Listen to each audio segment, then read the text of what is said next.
This is week 2. Last week we kind of had just the introduction. Today we're going to dive a little bit deeper, but it's just a quick review. Yes, last week we looked at ceremonial laws and we broke them into 4 major categories: holiness and purity, separation and identification, worship, and memorial and prophetic. And those are, as far as I can tell, the main buckets in which all the ceremonial laws fit. Even though there isn't a clear, no one anywhere has a clear distinction of exactly where these laws are. So this week we're going to look at how we can better identify a ceremonial law as you're reading it in the Bible. We're going to use an example of how the apostles handled the Old Testament laws, and we're going to develop a methodology which we can use and understand and apply these laws. And we're going to see the main characteristic of all these laws is their fulfillment. And so we're going to look at that in some detail. So if you search for ceremonial law, if you just type that in your Bible program and say find, you will not find any, unfortunately. You're not going to get any results from this. If you read the Old Testament, you're not really going to see a section or a delineation for ceremonial laws versus all other laws. You won't find a place that says, here are the New Testament here are the laws that the New Testament Christians won't have to worry about. Or you won't find a section that says, here are the commands that 21st century atheists will aggressively misunderstand in order to mock you while they try to figure out what gender they are. So this is because the Jews who received these commands didn't see them that way. They were just laws like any other laws. They had to obey those just like they obeyed the laws against murder. They formed a part of everyday life and worship like all of the other laws that were given to them. The distinction for these laws comes mostly in the way the New Testament handles these laws, but not exclusively. There are other hints about these. There are some characteristics that can help us identify these laws as you're reading them in the Old Testament. So how do we know what a ceremonial law is? First, they have a beginning. And these are not exhaustive points, and these are not divinely inspired points. These are kind of just my observations. So these laws have a beginning. When you come across a command that introduces a new concept, that you should recognize that you are probably dealing with a ceremonial law. So for example, I think the best example of this, if you turn to Genesis 17,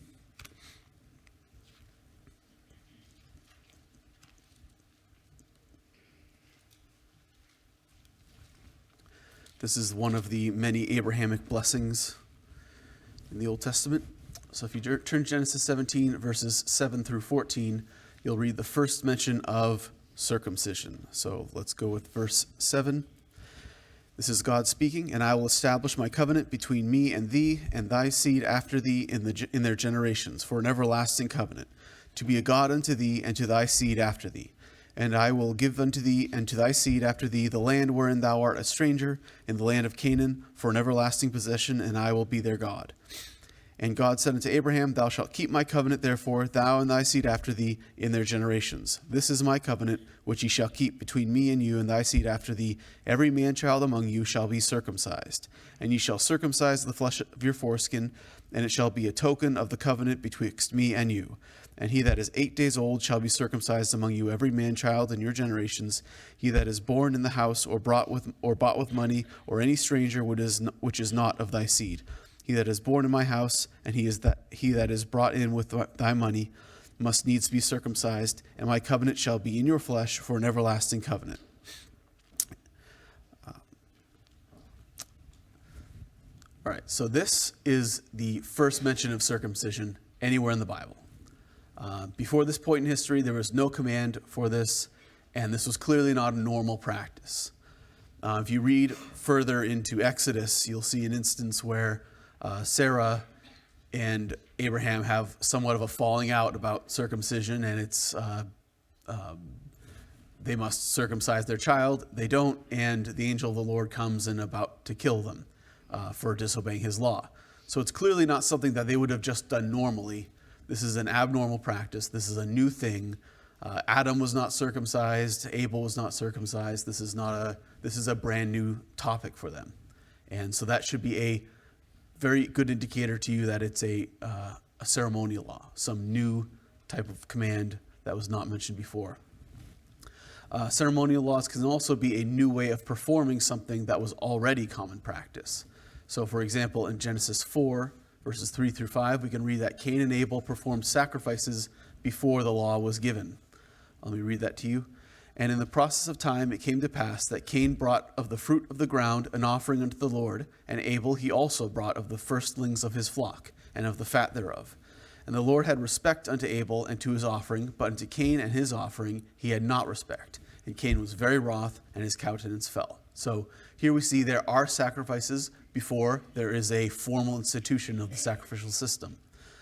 Interestingly, there seems to be some unspoken or at least unrecorded rules governing sacrifices from the very beginning. So these are, this is the third and the fourth person to exist, and they're doing sacrifices, and God apparently has rules on how to sacrifice it, how to do those sacrifices.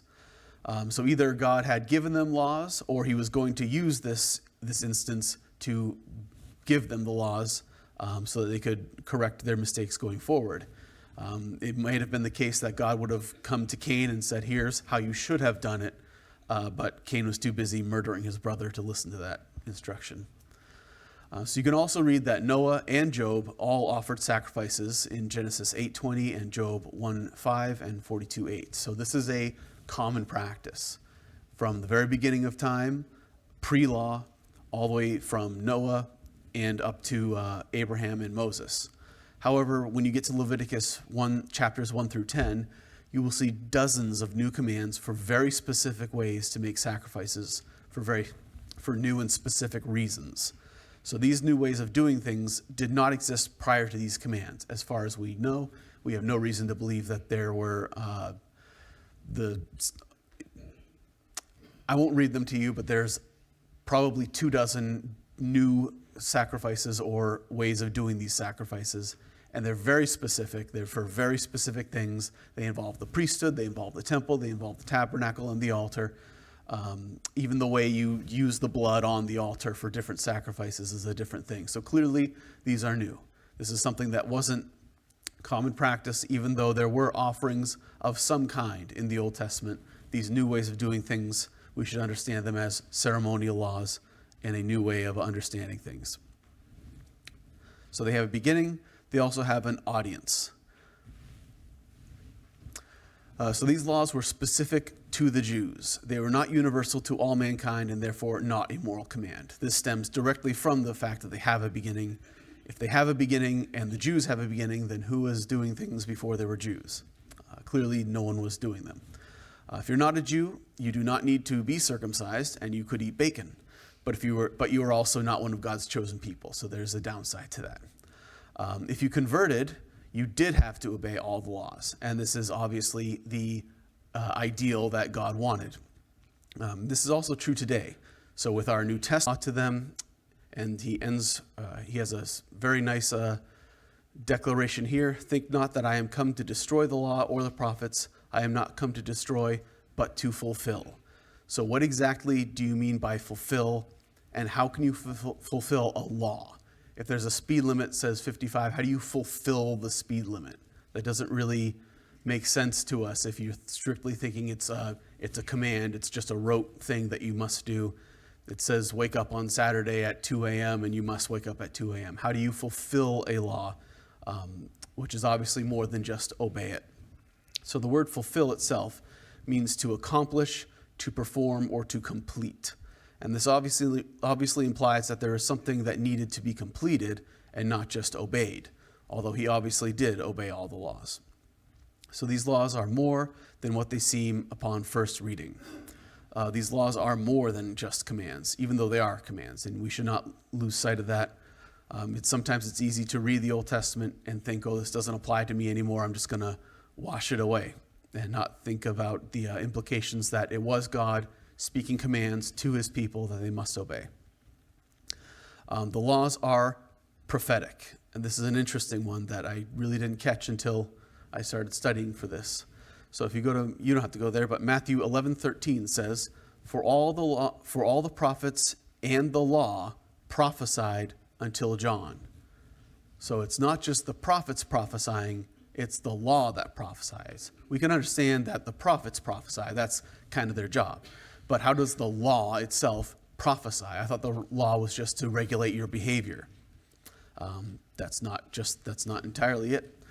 So we have I'm going to have a whole section on the prophetic nature of the law. And it's going to have its own lesson. But the best example for this would be the commands dealing with the sacrifice of the Passover lamb. We'll get there in another week or so, but if you read 1 Corinthians 5:7, it says this about Christ. Purge out therefore the old leaven, that ye may be a new lump, as ye are unleavened, for even Christ, our Passover, is sacrificed for us. So the laws themselves dealing with Passover, and they are detailed and they are extensive and every little minute thing, the type of food they eat, the days they do. Might as well get you in the New Testament to start.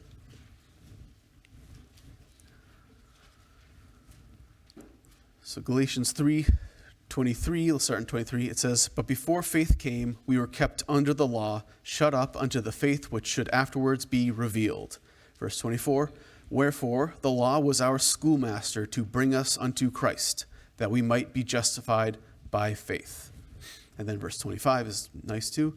"But after that faith is come, we are no longer under a schoolmaster." So the law was there to teach us about something. It was to lead us to a conclusion, and that conclusion is Christ.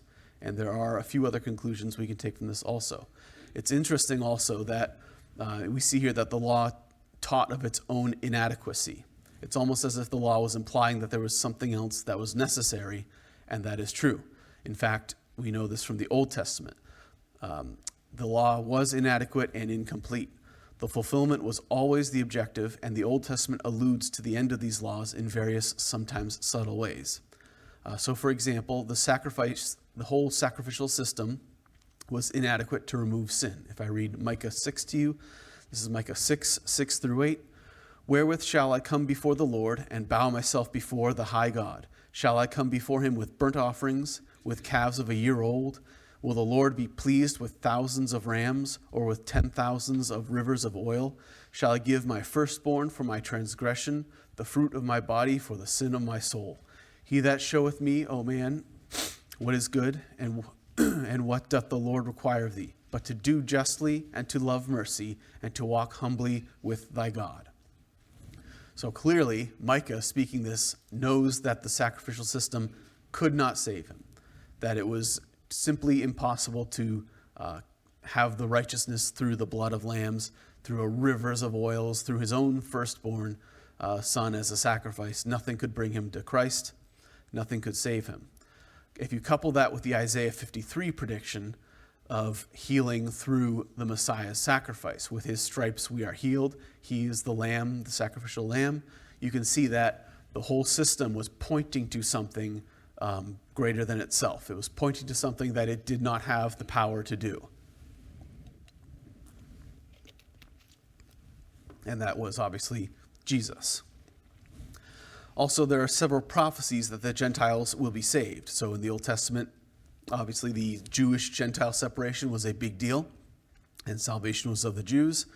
But if you read Genesis 12:3, which is the first Abrahamic blessing, when God establishes the idea that there will be a nation of Israel, Genesis 12:3 states that, "And I will bless them that bless thee, and curse him that curseth thee, and in thee shall all the families of the earth be blessed." So all the families is clearly more than Abraham's family, isn't it? This obviously means the Gentiles, the people who did not have the Abrahamic promise. They will all be blessed through the seed of Abraham. So this is clearly something outside of the scope of the Old Testament. This is something outside of the scope, I should say, of the ceremonial laws. They are indicating something in the future that will undo the things, or at least expand the things that we see in our ceremonial laws in the Old Testament. So putting this all together, we can see that the laws themselves have an object and a moral purpose. So if you remember our 4 categories of ceremonial laws, we're going to see how Christ is the object and fulfillment of each one of these as we go through. So Christ is the object of our worship. So we have worship, holiness, And we'll just go through these one at a time. So if you return to Hebrews, we are going to be in Hebrews for the rest of the lesson, probably. Hebrews 9. The whole book of Hebrews is like the perfect book for this class, in fact. It was written, I just assume by Paul, but I don't know. And it deals with how it's basically teaching the Hebrews who have converted to Christianity all about their faith and how they should properly understand it. So we can see the fulfillment of the object of the worship explicitly stated in Hebrews 9, verses 1 through 16. Then verily, the first covenant hath also ordinances of divine service and a worldly sanctuary. So this is obviously how they worshiped God in the Old Testament. For there was a tabernacle made, the first, wherein was the candlestick and the table and the showbread, which is called the sanctuary. And after the second veil, the tabernacle, which is called the holiest of all. So he's speaking about the divisions within the temple. You had the main section, which is where the menorah was and the showbread. And then through the veil, you had the holiest of holies. And picking up where we left off, which had the golden censer and the ark of the covenant overlaid round about with gold, wherein was the golden pot that had manna and Aaron's rod that budded, and the tables of the covenant, and over it the cherubims of glory shadowing the mercy seat, of which we cannot now speak particularly, which is interesting, actually. Now when these things were thus ordained, the priests went always into the first tabernacle, accomplishing the service of God, but into the second went the high priest alone, once every year, not without blood, which he offered for himself and for the errors of the people. The Holy Ghost, this signifying that the way into the holiest of all was not yet made manifest, while at the first tabernacle was yet standing, which was a figure for the time then present, in which offered both gifts and sacrifices that could not make him that did the service perfect, as pertaining to the conscience, which stood only in meats and drinks and divers washings, and cardinal ordinances imposed upon them until the time of Reformation. But Christ, being come an high priest of good things to come, by a greater and more perfect tabernacle, not made with hands, that is to say, not of this building, neither by the blood of goats and calves, but by his own blood, he entered in once into the holy place, having obtained eternal redemption for us. For if the blood of bulls and goats, and the ashes of an heifer sprinkling the unclean, sanctifieth to the purifying of the flesh, how much more shall the blood of Christ, who through the eternal Spirit offered himself without spot to God, purge your conscience from dead works to serve the living God. And for this cause he is the mediator of the New Testament, that by means of death for the redemption of the transgression that were under the first testament, they which are called might receive the promise of eternal inheritance. So this is a really interesting section here. They start chapter 9 speaking about a detailed explanation about the old way of worshiping. He speaks about the priesthood, the tabernacle, the altar, the censers, even the things in the Ark of the Covenant, every little detail in the temple. He says these were all pictures. These are all cardinal ordinances imposed upon them until the time of Reformation. And then he shifts to Christ, Christ being an high priest of good things to come, a greater and more perfect tabernacle not made with hands. Clearly, there's a distinction here that he's making. And he's saying the first is a picture of the second. The Old Testament has a shadow of the things to come. So the Old Testament system of worship was designed to be an illustration of what Christ would do on the cross and how he would make intercession for us before God as the priests did. So the entire way that they worshiped was meant to illustrate something spiritual, something that God was doing himself. And so this is how you could fulfill worship in the Old Testament. It was meant to point to Christ. When Christ came, he did those things once for all, and now they are done away with. That's the fulfilling of worship, of the whole category of worship in the ceremonial laws. All right, the next category is holiness. Christ is the source of our holiness. In fact, this is true about all moral laws, if you think about it. If you remember, what was the basis for our morality? It was the character and nature of God, where God says, "Be ye holy, for I am holy." So this is true of all laws in general, but particularly of the ceremonial laws in the idea of uncleanness, right? Purity, uncleanness, washing, and sacrifices, and especially sacrifices which were made to take away our sin. So 1 Peter 3:18 says, "For Christ also hath once suffered for sins, the just for the unjust, that he might bring us to God, being put to death in the flesh, but quickened by the Spirit." And if we continue reading in Hebrews 9, let's go to verse 19 now.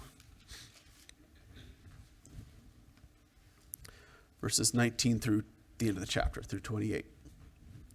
For when Moses had spoken every precept to all the people according to the law, he took the blood of calves and of goats with water and scarlet wool and hyssop, and sprinkled both the book and the people, saying, "This is the blood of the testament which God had enjoined unto you."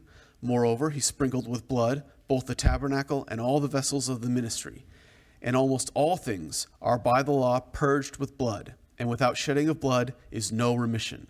It was therefore necessary that the patterns of things in the heavens should be purified with these, but the heavenly things themselves with better sacrifices than these. For Christ is not entered into the holy places made with hands, which are the figures of the true, but into heaven itself, now to appear in the presence of God for us. Nor yet that he should offer himself often, as the high priest entered into the holy place every year with blood of others. For then must he often have suffered since the foundation of the world.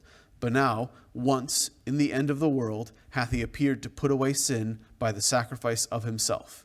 And as it is appointed unto man once to die, but after this the judgment, so Christ was once offered to bear the sins of many, and unto them that look for him shall he appear the second time without sin unto salvation. So this is layered. This is a great section, but it's got implications that are deeper than simply Christ is our sacrifice. If you read the first several verses,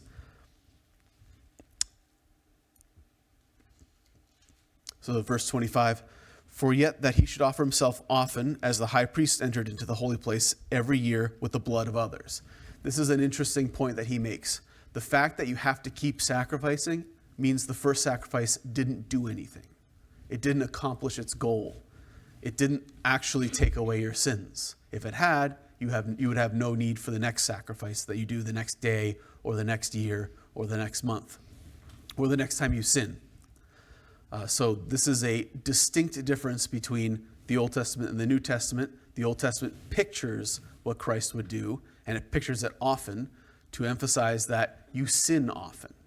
And so every time you sin, your holiness or God's holiness is put on display, and the fact that you have sinned puts you below that holiness. You've fallen short. You are not good enough to enter into heaven, and you must do a ritual. You must, from that specific sin, you must do a sacrifice.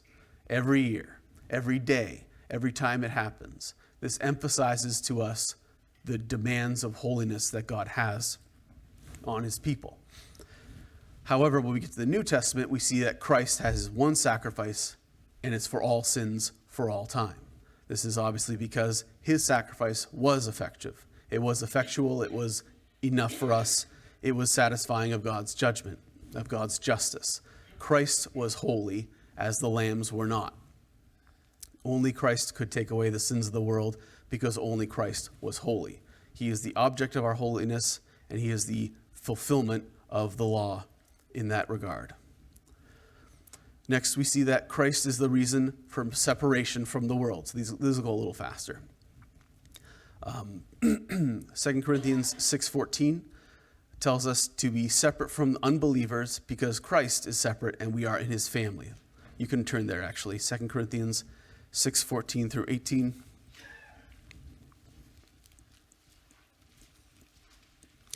As you're turning there, I want to remind you that there are maybe 30 or 40 laws in the Old Testament. I don't know the number precisely. I shouldn't pick a number, but there are a ton of laws in the Old Testament that specifically say you are not Gentiles. And you do a very Jewish thing here, and Gentiles will not do that. This is a separation. All the dietary laws, circumcision, all the Sabbath laws, all these strange laws that they had separated God's people from the lost. And we see in the New Testament why. 2 Corinthians 6:14, be ye not unequally yoked together with unbelievers. For what fellowship hath righteousness with unrighteousness? And what communion hath light with darkness? And what concord hath Christ with Belial? Or what part hath he that believeth with an infidel? And what agreement hath the temple of God with idols? For ye are the temple of the living God, as God hath said, I will dwell in them and walk in them, and I will be their God, and they shall be my people. Wherefore come out from among them, and be ye separate, saith the Lord, and touch not the unclean thing, and I will receive you, and will be a father unto you, and ye shall be my sons and daughters, saith the Lord Almighty. So this is interesting. Part of that quote is from Leviticus 26:11 and 12. Let me read that. And I will set my tabernacle among you, and my soul shall not abhor you, and I will walk among you, and and will be your God, and ye shall be my people. So it's interesting that in the New Testament, we say you're separate because you're God's people. In the Old Testament, we say be separate because you're God's people. Same thing, but the separation is distinct. It's no longer Jew-Gentile, it's saved and unsaved. But it's the same principle. You are in God's family, and God's family should not be part of the world. And the Old Testament has a different form, and the New Testament has a different form. And we'll try to be a little careful as we make that distinction going forward. So this is a consistent principle of separation in the Old and New Testament based on your family status, if you will. Are you in Christ's family or are you not? All right, and the last one is Christ is the object of memorials and prophecy. And this one should be pretty obvious. So we spoke earlier, Christ is our Passover lamb, as we read in 1 Corinthians 5:7, for even Christ our Passover is sacrificed for us. This is, it goes without saying that Christ is the fulfillment of prophecy, but it's not just the prophecies. You can read Psalm 22 and Isaiah 53 and see all these prophecies that are clearly about Jesus. But those aren't technically laws. So what laws does Jesus fulfill as a prophetic thing? Well, Passover is a great one. Christ's blood is pictured in every sacrifice that's mandated. Christ's purity is pictured in the feasts of unleavened bread, the lambs without blemish, and the washing of the priests who carried out the service of God in the temple. So you can see, if you read the Old Testament, it's pretty obvious to us as New Testament saints that when it says unleavened bread, he's pointing to sinlessness. When we talk about a spotless lamb, it's obviously because Jesus had no spot or blemish. He was sinless. And the washing, the many forms of ritual washing of, especially of the priests, but of everyone, is to cleanse the unclean. This is the unclean distinction also. They do tie together in somewhat. And we see that Christ himself is the true high priest who sprinkled his own blood on the altar in heaven for our sins, as pictured by the high priest who passed through the veil into the Holy of Holies once every year. And we read about that in Hebrews. You can read there's a lengthy section in Leviticus about Yom Kippur is the modern word for it, but it's the Day of Atonement, where the high priest goes into through the veil into where the Ark of the Covenant itself is. These are all pictures of Christ. These are all prophetic. These are things that in the New Testament, Paul and Jesus and the apostles reference to prove Christ's divinity and his genuine nature, and the fact that he is the object of everything that was written in the Old Testament, including the laws, not just the prophecies. So to conclude this, not only did Jesus perfectly obey the laws, which we just kind of said goes without saying, he fulfilled their moral purposes, and he is the object of their unified focus. And so that's how you should see these when you read them in the Old Testament. They still have value to us, therefore, because they point to Christ, even though we technically don't have to obey them. All right, so now that we understand that these laws are fulfilled, what do we do with that? Okay, what now? So the higher purposes of these laws are moral and eternal. Obviously, just because the category of holiness from the ceremonial laws is done away with, that doesn't mean you can go out and go sin. Just because the way we worshiped in the Old Testament is done away with doesn't mean you can worship any way you want. The old versions of these commands were fulfilled or completed by Christ, and they're no longer binding. Are we to believe that we no longer have to pay any attention to these moral principles because they don't have any way to practice them? No, that's not the case at all. We should very much expect to find a new way to honor these same principles in the New Testament in its own unique way. And surprise, surprise, that's exactly what we find. Maybe not very surprising. For every one of the moral categories, we find New Testament laws that apply them. But we won't cover them now. We're going to spend a week in each of these categories going into more fine details about how that applies to itself. But for now, in the very little time that we have remaining, we're going to introduce a way that we can understand these Old Testament laws in a better light. We're going to see how the early church, the New Testament saints, how Paul and the apostles and Jesus, how they understood these and applied these. And thankfully, we have several examples of these, of Christ and the apostles applying these laws, using them, and how they dealt with it. So let's go to 1 Corinthians 9. And I don't think I'm going to get through this, but we'll introduce this. In fact, I know I'm going to review this next week, so we'll introduce this quickly, and I'll let you think about it over the next week. So 1 Corinthians 9, 7 through 14. We'll read it, and then we'll diagram it, if you will, illustrate it. Every man, according as he purposeth in his heart, so let him give. I am in the wrong book. That didn't sound right at all. All right, 1 Corinthians 9, 7 through 14. Who goeth a warfare any time at his own charges? Who planteth a vineyard, and eateth not of the fruit thereof? Who feedeth a flock, and eateth not of the milk of the flock? Say I these things as a man, or saith not the law the same also? For it is written, in the law of Moses, thou shalt not muzzle the mouth of the ox that treadeth out the corn. Doth God take care for oxen? Or saith he it altogether for our sakes?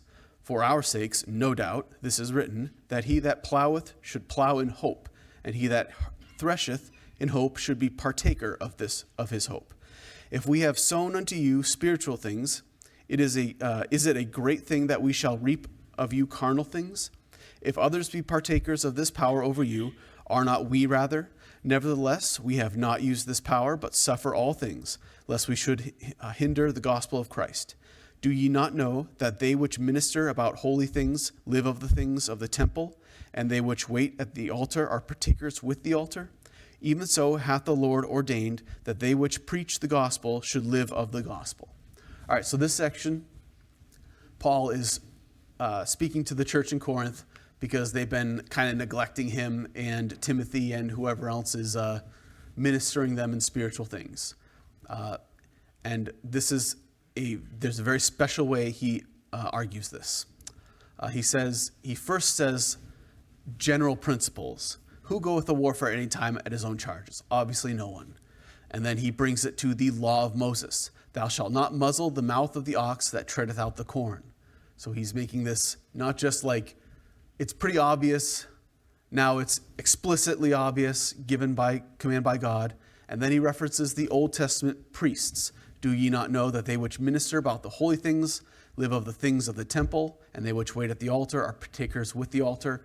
Even so hath the Lord ordained that they which preach the gospel should live of the gospel. So let's analyze this. This is a very interesting way of arguing, I think, and I think this is the perfect way to view these laws.